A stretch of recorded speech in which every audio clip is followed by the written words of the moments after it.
Ahoj Jirko. Ahoj. My jsme se tady minule bavili o tom, jak pracuješ s čísly, jak funguje ten systém, vlastně, který jsi objevil. A vím, že jsi připravil taky takové krásné karty, které se jmenují Světlo čísel, což je taky jedna z možností, jak ta čísla využít v praktickém životě, jak s nimi pracovat. Můžeš nám víc přiblížit ty karty? Zdají se ti krásné ty karty? Určitě. No já bych to otočil. Teďka pro začátek, když jsem ty karty vytvářel postupně, tak jsem si vytvářel také různé pracovní verze a jednu z těch pracovních verzí jsem dal tobě, protože ty pracuješ s kartama, jsi dobrá na karty a vlastně jeden z důvodů, jak jsem tě poznal, tak bych se tě zeptal, protože jsem tě dal na testování ty karty, jak se tobě s nima pracovalo, nebo jak se ti osvědčovali v praxi, nebo jak tě oslovili, neoslovili. Zkus říct ty svoje dojmy z praxe a já potom na to navážu ze svého pohledu. Tak já můžu říct, že práce s těmi kartami to bylo něco úplně jiného než vlastně všechny karty, které mám. Já pracuji s různými typy karet, hlavně staroty, ale tohle je něco úplně jiného. Když mám otázku, poradím se s číslem, ty máš k tomu i knížečku, takže jsem si přečetla, jakým způsobem to číslo vykládáš a následně z toho jsem asociovala odpovědi na tu otázku. Takže bylo to zase něco úplně jiného pro mě. A tím, že pro mě ta čísla jsou taková, musela jsem si k ním hledat další dobu cestu, takže jsem se zároveň víc seznamovala i s těmi čísly. Je to vlastně pořád ještě v procesu, kdy se to pořád učím, ale je to pro mě určitě nesmírně zajímavé a obohacující. A i pro lidi to bylo taky zajímavé. Já jsem si je samozřejmě zkoušel taky od začátku, že napřed na sobě a potom na blízkých lidech a na rodině a vlastně musím říct, že do dneška se mi nestalo ani jednou, ani v jediném případě, že by nezafungovaly. To znamená, že by třeba ukázali na číslo, které zrcadlí principy, které by nějak byly úplně mimo to téma nebo mimo otázku. Vždycky to směřovalo jakoby z velkého nadhledu k té odpovědi. Dokonce, když jsem to třeba dělal s nevěřícím Tomášem, on se opravdu jmenuje Tomáš, ale je taky nevěřící Tomáš, tak vlastně dlouho nechápal, jak ta odpověď, jak ji má vnímat, a když jsem použil potom názorný příklad jakoby ze života, tak vlastně i jemu to sepnulo v tom smyslu, že mu to dávalo smysl. To stejné jsem udělal půl hodiny předtím jeho mamince, kde to taky krásně jakoby sedlo z hlediska odpovědi. A když se pak dozvěděli, že si vlastně vytáhli čísla, které jdou hned po sobě, tak i v tom vlastně viděli jakoby tu návaznost. Je tam mnoho věcí, na kterých se to může propojovat, protože ty karty fungují na více úrovních. Asi to tady řekneme, že ta otázka směřuje přímo na karty, ale oni pracují na více úrovních. A když vlastně člověk zacítí, že těch více úrovní dává smysl na jednou a naraz jako jedna mozaika, tak má možnost se s tím jakoby vnitřně nějak v srdíčku stotožnit nebo cítit, jestli to směřuje tím správným směrem nebo ne. No, protože já jsem je zkoušel na více lidech a v různých případech a rok je testuju třeba sám na sobě a zatím teda musím říct, že zafungovaly vždycky tak, že jsem se poklonil úplně, buď zasmál nebo poklonil, protože jako silnější odpověď jsem snad ani nemohl nikdy dostat. Byla vždycky úplně neuvěřitelná, trefná, nebo mě posunula jakoby v tom nazírání na tu problematiku, abych se na to třeba podíval z jiného úhlu pohledu, anebo z toho, kterého jsem ji očekával, jenom to potvrdilo, že to tak má být. Tak abych nezdržoval, abych se nějak dostal blíž, o co vlastně jde. Tak jak máme natočený jednu tu otázku, videjko, kde se snažím popisovat význam čísel, tak jak mně to bylo dáno, to objevit, tak tady to má asi hodně velký význam, protože ty číselné karty se dotýkají nebo pracují s principy, které čísla zrcadlí. Takže teď nevím, jestli to tady vlastně mám celé opakovat nebo ne, ale zkusím to vzít nějak jako stručně.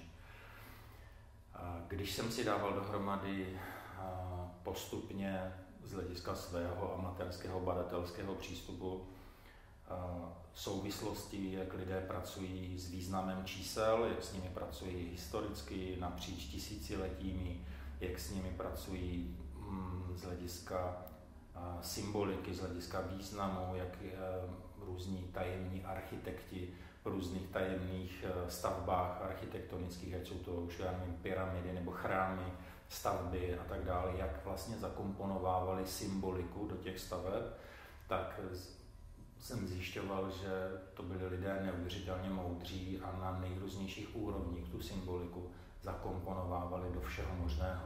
Například do těch chrámů, staveb a tak dále. A čísla jsou jedním z nejlépe zakomponovávatelných symbolů, protože tam jsou různé poměry, délky a tak dále, úhly. A vlastně pokud někdo zná tuto řeč, významu těchto čísel, tak pro něho je vlastně velmi jednoduché, ale nabízí se ta cesta touto formou, touto řečí, vložit do něčeho, do třeba stavby, o které ví, že bude dlouho na světě ta stavba stát ovlivňovat kultury a civilizace, tak do ní má možnost vložit ty myšlenky, na kterých stojí jeho učení, na kterých stojí jeho svět. A vzhledem k tomu, že čísla jsou spojená s významy a s principy, tak samozřejmě to na sebe všechno potom krásně může navazovat. A já, když jsem si postupně dával dohromady významy, s kterými jak s nimi lidé pracovali napříč těma tisíciletíma, kněží a mystikové a tak dále, jak s nimi pracuje literatura, jak s nimi pracuje třeba Bible a tak dále, tak jsem si začal postupně uvědomovat, že to dokonale sedí s tím, jak s nimi pracujeme na podvědomé úrovni, s těmi čísly. Protože my, ať už chceme nebo nechceme, tak prostě ke světu se nějak stavíme na vědomé a nějak na podvědomé úrovni a vlastně se nějak chováme, nějak něco tvoříme, konáme a dost často si neuvědomujeme, že na té podvědomé úrovni to má nějaké zákonitosti, nějaká pravidla. A když si to zpětně zanalyzujeme, což jsem třeba já si udělal v případě těch čísel, tak jsem zjistil, že vlastně určitý typy čísel, nebo čísla jako taková, ty základní čísla třeba od 0 do 9 používáme standardně, typizovaně, archetypálně, nějakým způsobem na podvědomé úrovni. 4 používáme nějakým způsobem, 3 používáme nějakým způsobem, 7 používáme nějakým způsobem, 6 používáme nějakým způsobem, 1 a tak dále, a tak dále. A ono se to odráží potom třeba v jazyku, jakým vytváříme, v pořekadlech, odráží se to třeba v příslovích, odráží se to vlastně vůbec jakoby v celkovém postoji. Já nevím, třeba příklad. To je takový vtipný příklad, mně přijde teda vtipný. V češtině existuje takové pořekadlo, nevím, jestli to dá říct pořekadlo, ale takové úsloví: zbal si svých 5 švestek a táhni. A vlastně čeština nebo lidé ovládající češtinu si tam mohli dát jakékoliv. Já už vím, že jsem se tady teď zadrhnul trošku, já jsem pořád vzpomínal, kde ještě se to hodně odráží a to, co mi uniklo, dneska asi nemám svůj den, tak hlavně v pohádkách se to odráží, protože ty pohádky v sobě nesou nebo takové ty velké, dlouho se tradující pohádky, já nevím, o 12 měsíčkách a tak dále. To jsou všechno pohádky, které v sobě nesou archetypální děje, archetypální výrazy, archetypální sdělení. A proto tak dobře působí vlastně na děti i na dospělí, protože duše těch lidí tyto zákonitosti zná velmi dobře a rezonuje to s ní. A proto v těchto pohádkách je jakoby něco víc, něco ještě nevysloveného. A ty čísla se úplně stejným způsobem takto odráží v těch pohádkách, takže když se princové vydávají do boje pro princeznu, tak je to vždycky buď za 7 horami nebo 9 horami a ne někdy za 2 horami nebo 12 horami, byť jsou to taky silná čísla, ale za 7 nebo 9. A to má svůj jasný důvod, protože na té podprahové podvědomé úrovni ty principy, které zrcadlí 7 nebo 9, to jsou ty principy, za kterými se vydává ten princ. když jde osvobozovat tu princeznu. Nevydává se za těmi čtverkovými nebo 12kovými, se vydává s těmi 7kovými nebo 9kovými, protože to je nějaký předěl, to je nějaká hranice, za kterou něco je, ale musí něco vykonat. A to je vlastně ta jeho cesta, toho prince.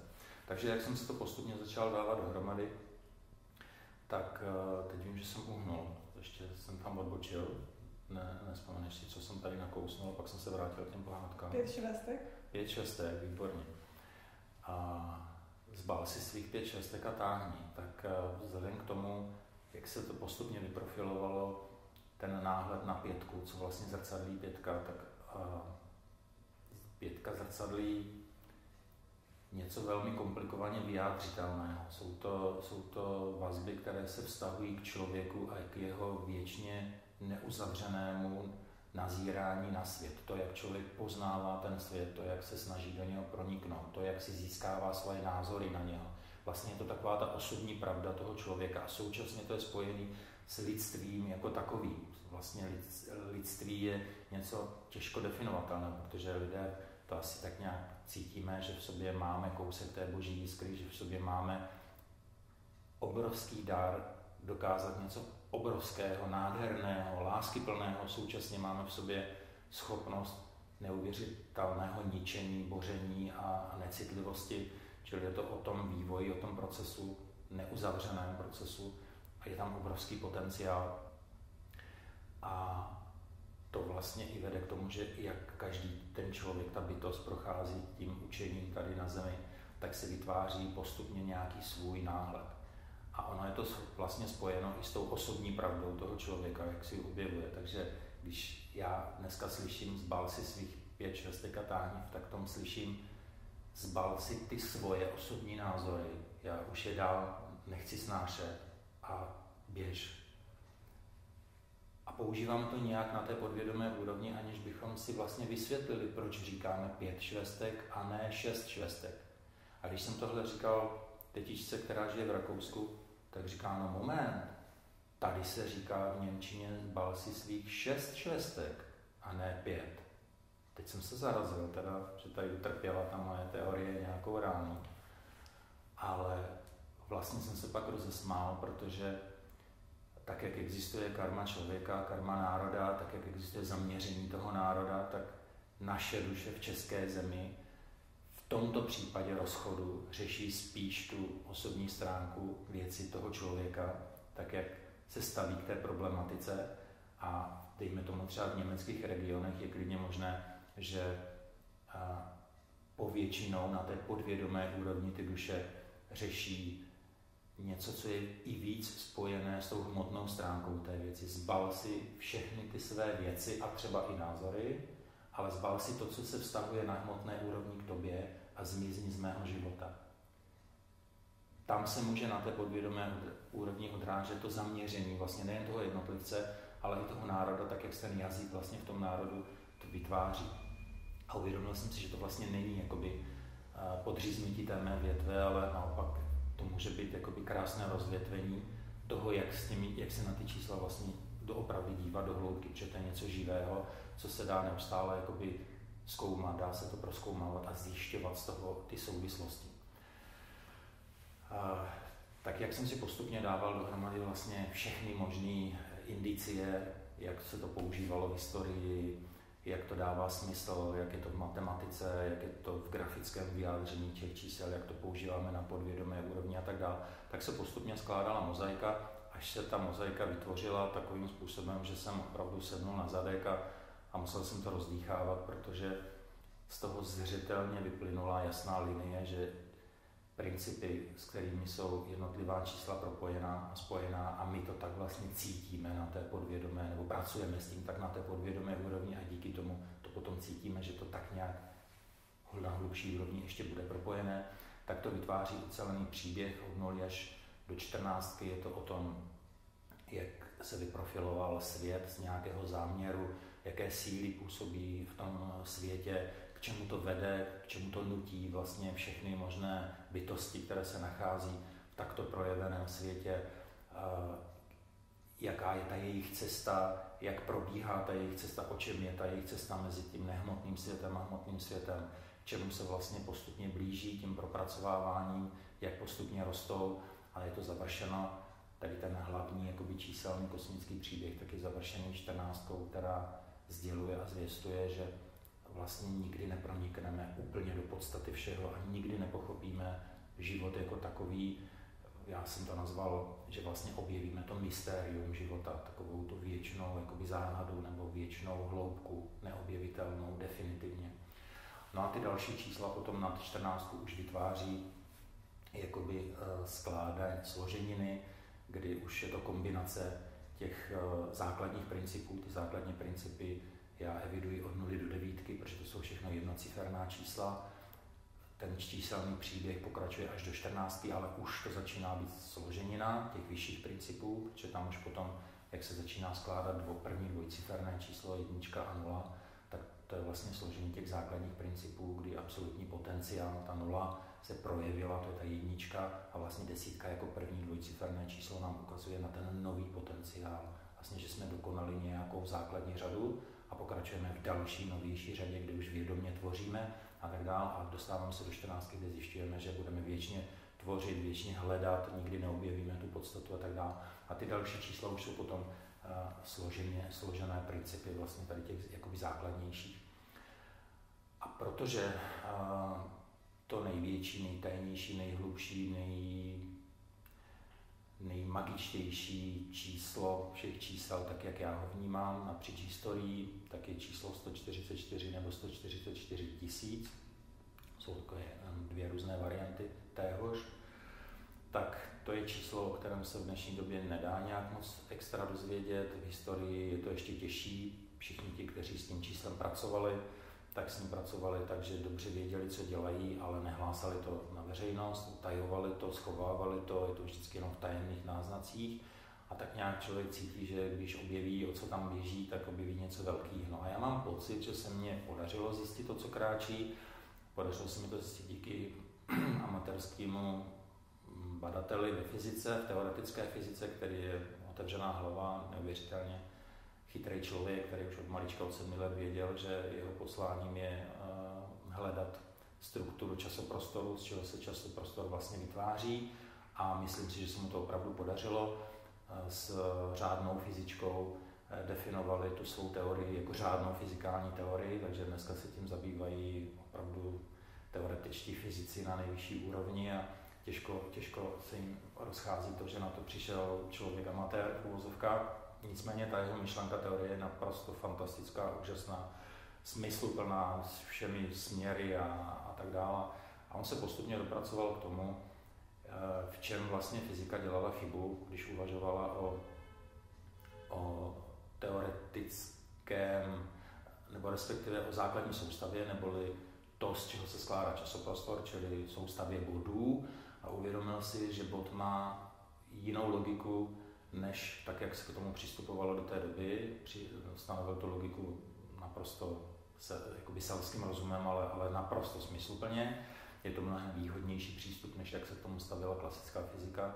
A vlastně, když vypočítal, stanovil, jak by teoreticky vypadal dokonalý bod, tak což je vlastně něco, z čeho se vytváří časoprostor, nebo co vytváří časoprostor, nebo skrze co se vytváří časoprostor. A to je vlastně brána mezi ještě nehmotou a už něco, co je časoprostorově determinované, něco, co se dá spojovat s hmotou a s hmotnými projevy a způsobením energií a sil a tak dále. Čili je to, když to teď nazvu úplně zjednodušeně, je to brána mezi nehmotou a hmotou. A tato brána mezi nehmotou a hmotou je, když ji chceme nějak v symbolické formě popsat, tak je spojená s květem života, protože řez tohoto ideálního bodu vytváří květ života. Nebo třeba někdo v zjednodušené formě ty dva proti sobě orientované rovnostranné trojúhelníky, někdo to nazývá Merkaba a tak dále, ať už v prostorovém vyjádření. Najednou si uvědomíme, že tady ten ideální bod časoprostoru je tvořen 144 sférickými plochami, které jsou vytvářeny z rovnostranných trojúhelníků. A najednou se to začíná zahušťovat. Když jsem se podíval, jak s tím pracoval Tutanchamon, jak s tím pracovali další vládcové, tak oni to právě používali jako brány mezi duchovním světem, proto to vždycky utajili, schovali, aby se k tomu nikdo nedostal, aby to pro jejich duše bylo přístupné i po jejich smrti, tato brána mezi nehmotou a hmotou a tak dále. A pracovali s tím utajeně, pracovali s tím na úrovni, že to nikdo nesměl vlastně jakoby narušit, tady tu bránu, ten přístup těmi jejich duší, tady těmto branám. A uvědomoval jsem si, že i v Biblii vlastně ta narážka na tu 144 je úplně stejná, že to vlastně naráží a označuje to ty lidi, kteří už jsou vykoupení z otroctví, kteří už se nemusí v podstatě inkarnovat, tak ti lidé se, nebo tyto duše se měly stát vůdčími dušemi, které povedou národ Izraele. A v podstatě jsem najednou začal objevovat, otevřel jsem jinový vesmír, jsem začal objevovat, kde všude se ten kód, nebo symbolika, nebo číslo, nebo to už je jedno, jak to nazveme, kde to 144, to je 144, kde všude se projevuje. A zjistil jsem, že se projevuje na těch nejzákladnějších úrovních úplně všude. Celá naše sluneční soustava je vlastně složena podle kódu 144. Když se podívám na velmi tajemný nástroj, s kterými pracují lámové, Dorje, Vajra, to je nástroj, který když mám nějak popsat, jak vypadá, tak je to 144, jedna osa, 4 paprsky na jedné straně, 4 paprsky na druhé straně. Všechno, co pracuje na té nejhlubší úrovni s energiemi a distribuuje tu energii a rozvrstvuje ji, kde je centrála, kde je hlavní distribuční bod, kam ta energie poteče, jestli se bude přidávat nebo ubírat, tak se pořád děje podle toho hlavního, jakoby základního kódu 144. A já jsem se začal uvědomovat, že pokud tyto základní principy ve vesmíru fungují fraktálně, že se vlastně větví směrem nahoru, větví se směrem dolů, dokonce i ta struktura toho ideálního bodu podle Nassima Harameina, tak je dokonale fraktální. Můžete ji neustále zvětšovat nebo zmenšovat a pořád ta struktura zůstává zachovaná. Čili řeší to vlastně ten problém, paradox, jestli vesmír je nekonečný nebo není. Je, protože je, a není, protože je vzájemně vlastně fraktálně provázaný všemi směry. Je to naprosto dokonalé a najednou jsem si začal uvědomovat, že vlastně to, co je spojeno, ty síly a energie a ta funkčnost, která je spojená s tím kódem, s tou branou, s tou symbolikou 144 je neuvěřitelně mocná a má dar vlastně věci vytvářet. Proto taky asi se to nezdělovalo veřejně, proto jsem já v sobě řešil dlouhou dobu, jestli vůbec já o tom smím veřejně mluvit nebo ne. Nakonec jsem si to uzavřel s tím, že jiná doba, jiné výzvy, že ano, pak jsem teda to risknul a čekal jsem, že teda buď mě zajede, auto nezajede, zatím se nic neděje, zatím se okolí spíš opak. Když jsem začal ty karty vytvářet, tak se našel člověk, který dobrovolně a zdarma chtěl všechno překládat do angličtiny, protože jsem ji chtěl mít i v anglické verzi. Pak ty si udělala nějaký dálkový výklad jednomu člověku, tady s těma číselnýma kartama, který je grafik, sám vytvářel karty, vytvořil tarotové karty, tak to na něho zapůsobilo, že to opravdu funguje, že se rozhodl, že mě nabídne svoje služby grafické, že je udělá taky zdarma na tom projektu. Takže najednou se to začalo tak jakoby scházet úplně neuvěřitelně. Prostě spíš jsem viděl, jako, že to nejde proti mně, ale spíš je tam jakoby asi podpora. Takže jsem se rozhodl, že opravdu to zveřejním a vlastně ty karty nejsou jenom o tom, že sdělují nějaké základní kosmické principy, které si člověk vytáhne na úrovni podvědomí, protože když si taháme z balíčku karet jednu kartu, tak vlastně když dáme dostatečně velký průchod svému podvědomí, rozcitlivíme se, počkáme si na ten správný signál, to je ta karta, necháme opravdu pracovat to podvědomí, protože podvědomí nás zná nejlépe a my se můžeme spolehnout na to, že podvědomí nás zná nejlíp a pracuje dobře, je moudré, řídí celé tělo uvnitř a tak dále. Tak pokud mu začneme důvěřovat, tak můžeme potom důvěřovat vlastně i té kartě, kterou jsme vytáhli. A pokud máme načteno nebo souzníme s tím, že ty principy opravdu jsou propojené i s tou kosmickou symbolikou a čísla jsou kosmické symboly, tak pak můžeme důvěřovat i vlastně principům, které to číslo zrcadlí. A oni ty principy vlastně v podstatě jsou nádherné, protože hovoří o tom, jak vznikl vesmír, jaké síly ve vesmíru působí. Tam není nikde schované žádné zlo, není tam žádné ublížení, takže pokud se necháme vést těmito kosmickými principy, a budeme se na tu naši životní situaci nahlížet z úhlu pohledu těchto kosmických principů, tak máme možnost získat nový úhel pohledu, nějaké obohacení, nějaká nová souvislost nám tam může sepnout. Ty karty pracují na mnoha úrovních, nebo já jsem se snažil vytvořit, aby pracovaly na mnoha úrovních. A jsou to karty, které obsahují jednak teda to číslo hlavní, to centrální, to, o které nám jde při tom sdělení, ale protože jsem se snažil vlastně tu psychickou energii, která je spojena s tím řešením toho problému člověka, na něco se ptám, něco chci vědět, někde si chci nechat poradit v nějaké oblasti, tak pokud to myslím vážně a doopravdy a věnuji tomu tu svou energii, tak je to spojené vlastně s psychickou energií. Ta je hybatelem.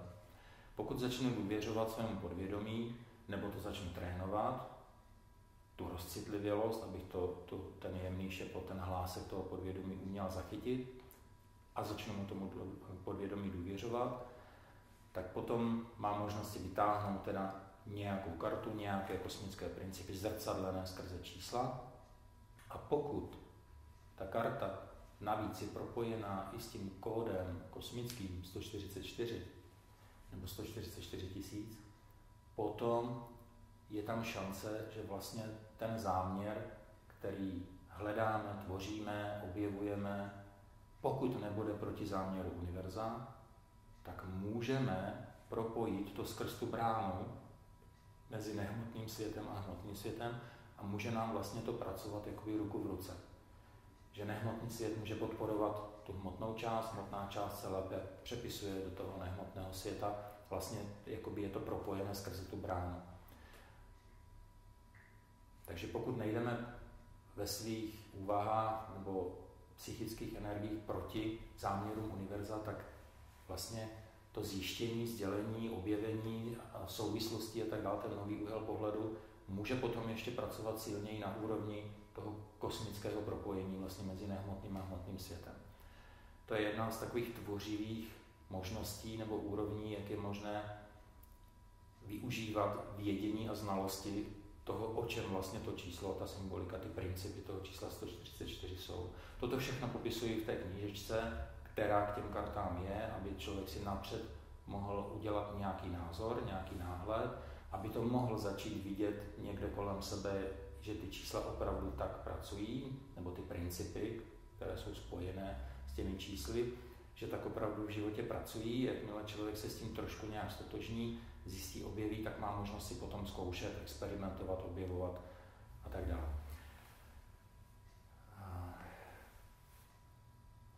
Ty karty pracují na tom kosmickém, v tom kosmickém kódu 144 určitým způsobem, je to tam nějak zakomponováno do těch karet, v té knížečce to je rozepsáno, tady nebudu zdržovat. A to, co jsem se snažil jakoby ještě vložit do těch karet, tak je vlastně úroveň vědění lidí za tu historickou dobu, tak jak to jde. Takže třeba, dejme tomu třeba pohanské, keltské znalosti, druidské znalosti byly velké, bohaté, znalosti z Číny, čínská kultura, medicína a tak dále, je taky nesmírně bohatá. Takže jsem se snažil tady tyto náhledy na to, jak svět funguje z těchto historických kultur, které se do něčeho nějak vyprofilovaly. Já nevím, třeba pohanské vidění světa rozděluje svět na 4 elementy, a čínské vidění nebo asijské vidění světa to rozděluje na 5 elementů, ale v zásadě jsou hodně podobné, protože jsou pravdivé, blíží v podstatě k pravdě, tak jsou proto hodně podobné. Tak jsem se snažil tyto úrovně dát taky do těch karet, aby to byla jakože další vrstva. Když už teda jsme se rozhodli poslouchat svoje podvědomí, důvěřujeme mu, tak ono nám může vybrat nejenom ty principy kosmické, o které nám jde, ale může nám současně ukázat i na další vlivy. Může nám ukázat na orgány, může nám ukázat na roční dobu, může nám ukázat na element vody a tak dále, na emoce. Může prostě jít ještě jakoby hlouběji. Čili jedna z možností je, že si můžeme vybrat jednu z 36 karet. Je jich 36, má samozřejmě nějaký svůj důvod, taky symbolický, ale hlavně je to proto, aby pracovali v tom 144 módu. Tak máme možnost, když si tu kartu vybereme, tak ještě než ji otočíme, než ještě zjistíme, jaká to vlastně karta je, tak máme možnosti ze spodu té karty vybrat nějaké místo té karty a ukázat si svým ukazováčkem nebo čímkoliv jiným, ale ten ukazováček může ukázat na něco, co tam je, a když dejme tomu, že cítím, že toto je to správné místo, otočím, tak se můžu podívat, kam jsem to vlastně ukázal. Ukázal jsem do té pohanské moudrosti nebo do té asijské moudrosti, do jakého časového období jsem ukázal, na jaké elementy mi to ukázalo, jestli to míří k těmto orgánům nebo to míří k těmto povahovým vlastnostem. Je tam těch informací prostě najednou jakoby mnoho, jsou poskládané tak, aby na sebe jakoby ladily k sobě jak chronologicky, smysluplně, čili jsou provázané, takže to jedno místečko, na které si ukážu, opravdu poskytuje třeba 10 dalších možných podúhlů pohledu z hlediska orgánů, z hlediska energií, z hlediska vlivu a tak dále, a tak dále. Takže vlastně nejenom, že si přečtu nějaké principy, na které mi ukázalo moje podvědomí, ale můžu si ukázat i na hlubší, třeba se můžu zamýšlet nad tím, jak to teda je s těmi mými střevy nebo s žaludkem a tak dále, jestli je všechno v pořádku. Vzhledem k těm radám a principům, které se tam odehrávají, dozvím se, co je obrácenou mincí, třeba radosti a tak dále, nebo stresu. To všechno jakoby tady je provázané. No a aby to skutečně pracovalo v tom kosmickém kódu 144, tak každé to hlavní číslo má k sobě ještě doplňkové číslo. Tak, aby vlastně to číslo od 1 do 36 s tím doplňkovým dohromady vytvořili zase 36, že v každém dalším rohu jsou rovnostranné trojúhelníky s 36. A to doplňkové číslo vlastně má taky svůj význam, protože zrcadlí také nějaké principy, i ty složená čísla jsou vlastně v té knížce popsané, tak mám možnost to hlavní sdělení ještě potom jakoby doplnit tím vedlejším sdělením a uvědomit si, že dohromady společně to hlavní s tím doplňkovým sdělením vytváří jakousi vlnu, na které potom, když na ní pojedu, na té vlně, tak vlastně jakoby podporuji to umocňování, tě propojení těch dvou světů mezi nehmotnou a hmotnou, protože teprve v tom propojení s tím doplňkovým číslem vlastně pronikám opravdu v tom kódu 144 do té vibrace, do těch informací, do té energie, se kterou je tady tato brána, to 144 propojeno.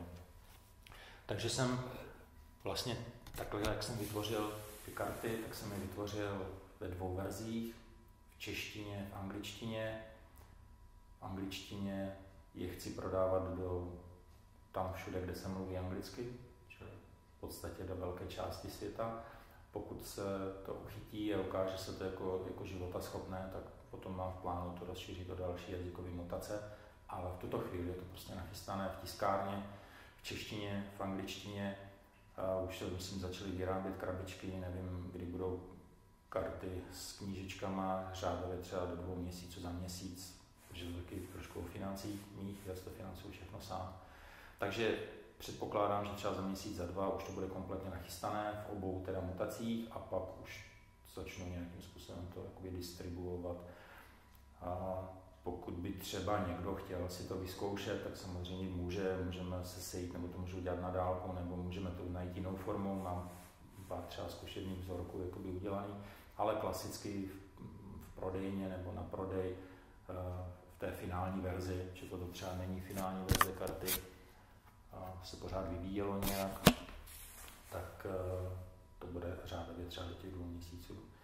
Tak sám jsem zvědavý, jak to půjde. Z mého pohledu ten náhled na význam čísel, tak jak já ho dávám dohromady, tak je, nechci říct, že je nový, ale já jsem ho nikde nenašel kompletně, takhle uvedený, takhle navazující na sebe a vytvářející příběh. Vždycky jsem našel jenom fragmenty, že 6 je vždycky spojována s těmito principy a 9 s těmito, ale vlastně nikde jsem nenašel jakoby tu návaznou nit, že by jedničkové principy vynavazovaly na nulové, dvojkové na jedničkové, trojkové na dvojkové a že to vlastně vytváří ucelenou řadu, ucelený příběh, ucelené sdělení jako takové. A uvědomil jsem si, že to je vlastně ta dokonalost toho vesmíru, který je dokonalý a je provázaný vlastně na všech svých úrovních naprosto dokonale. A to tak, že nějaké základní principy prokvétají v těch různých úrovních, různým způsobem, ale pořád zrcadlí ty základní principy. A ty základní principy se dají nějakým způsobem vyjadřovat i pomocí čísel. Konec konců věda běžně vyjadřuje procesy, které se dějí v přírodě nebo ve vesmíru pomocí nějakých čísel, nějakých formulí a rovnic. Takže když se na čísla podíváme ještě hlouběji, tak zjistíme, že samotná čísla jsou odrazem těch základních principů v kosmu, protože to je základní symbolika a symbol a vesmír komunikuje v symbolech, projevuje se v symbolech, tak jsem zjistil, že jsou nesmírně že to je jeden z dalších úhlů pohledu na svět, na fungování světa, může to využívat i k pohledu na sebe sama a dává to stejně dokonalý smysl, jako když ten svět pozoruju třeba z hlediska estetiky, nebo když ho pozoruju z hlediska fyzikálních zákonů, tak pokud jim rozumím těm fyzikálním zákonům, tak mi dávají smysl a ten svět skrze fyzikální zákony. Pokud rozumím chemickým zákonům dostatečně dobře, tak mi svět dává smysl i z hlediska chemických zákonů. Pokud budu rozumět dobře karmickým zákonům, tak mi bude dávat smysl i z hlediska karmických zákonů.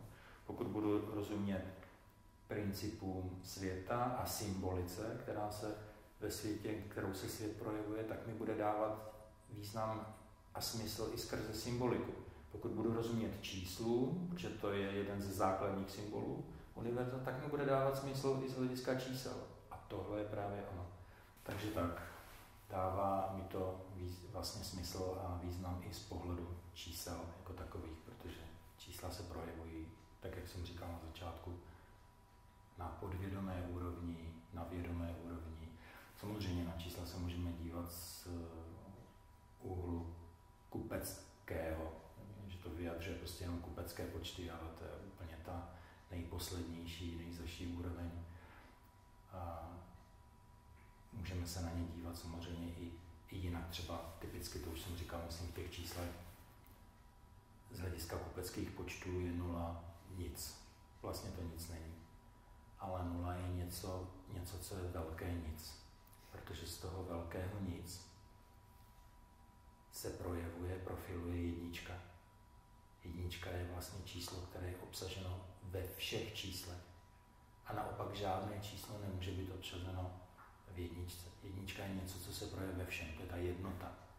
A ta jednota, čili to projevené na základní úrovni, čili ty základní principy toho projeveného, to je ta jednota, ta pravda, jednota, všechno a tak dále, tak se vlastně projevilo neboli zkonkretizovalo z toho neprojeveného. A to neprojevené je to, co předchází tomu projevenému, nebo objímá to projevené, a to je ten kruh, to je ta nula.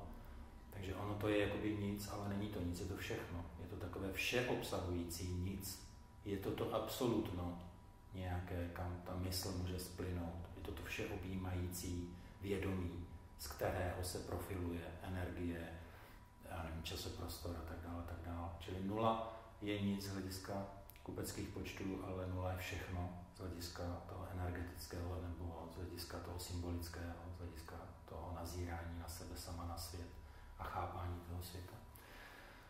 A to se odráží úplně ve všem, tady tyto základní čísla nebo potom kombinace těch čísel. Takže mě to dávalo krásný smysl.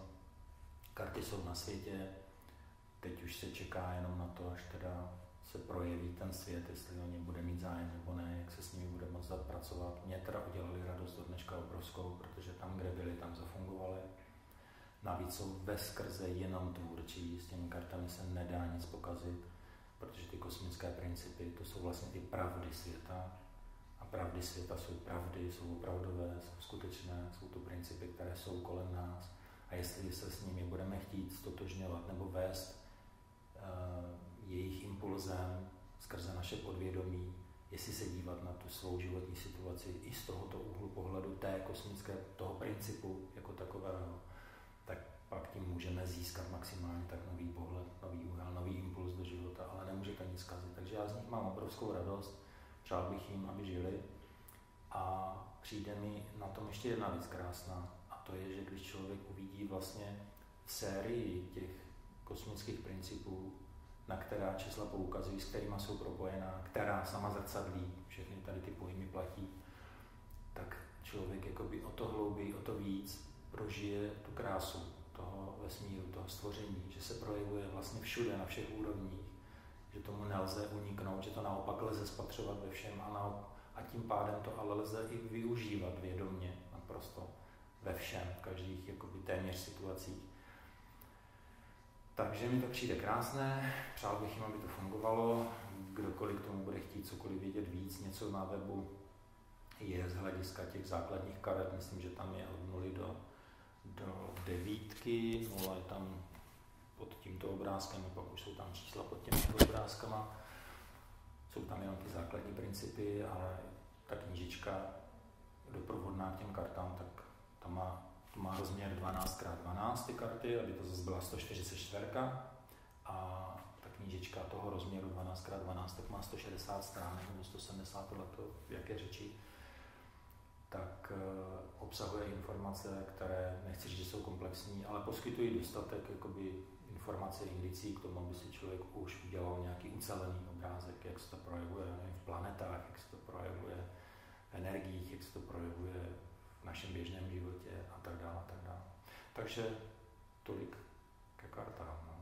Mě ještě zajímalo, ty říkáš, že 0 je tam jako ten obrázek na hrubu, jestli to říkám dobře, hrubu karty, co je to za obrázek? Můžeš to taky představit? To je obrázek, který vznikl tak, že jsem si jednoho dne dostal chuť namalovat něco zvláštního, tak jsem si vzal všechny možné pastelky, co mám, vzal jsem si papír, zavřel jsem oči a nechal jsem mluvit svoje tělo. Prostě automatická kresba, ať si maluje, co chce. A tak jsem poslepu bral ty pastelky a poslepu jsem na ten papír něco čáral, napřed to byla neuvěřitelná změť čar. A pak jsem, když už teda to bylo jakože nějak počárané, tak jsem si bral poslepu zase barvičky a začal jsem vybarvovat ty ostrůvky, které tam byly, naprosto bezmyšlenkovitě. A ve chvíli, kdy, dejme tomu polovina těch střepů, té mozaiky už byla nějak vybarvená, tak v té chvíli jsem uviděl, co se to vlastně na tom obrázku jakoby vytváří. A zbývající polovina do vybarvování už vlastně byla ovlivněna tím, že vidím, co se to vytváří. Už to nebyla vyloženě nějak na pas blid, jen tak prostě malůvka, ale já jsem jasně uviděl, že vlastně maluji portrét, srandovní portrét nebo zvláštní komický portrét nějaké hlavy. A jak jsem to domaloval, tak jsem si uvědomil, co to je za hlavu. To hlava duchovního rádce, který se prostě v tu chvíli, že jsem v tu chvíli, když jsem to maloval, tak jsem něco si v sobě řešil. A já jsem si vlastně touto formou skrze nějakou část mého vědomí takto zobrazil duchovního rádce. A přijde mi to neuvěřitelně vtipný, protože když se na ten obrázek pořádně zadívám, tak on je tam jak z profilu, tak ze předu, tak srandovně poukazuje na určitý místa a tak dále. To už je zase jakoby ta řeč pro mě. A tak se mi to tak líbilo a má v sobě podle mě ten obrázek pro mě tak silnou energii, že prostě dávám v tomto případě jako symboliku něčeho, co to objímá vlastně tu práci, kterou dělám, čili jakoby na úvod, nebo na nulu, nebo na horní stranu těch karet a tak dále. Takže takhle jsem si ho použil já. To je zase to moje jakoby v uvozovkách čarování, když si s tou symbolikou nějak pracuji, že to, co vytváří, tak se snažím do toho dávat, jakože někdy se do toho snažím dávat nějakou tu základní myšlenku, protože ona je spojená s energiemi a těm energiím důvěřuju a tak dále. Děkuji.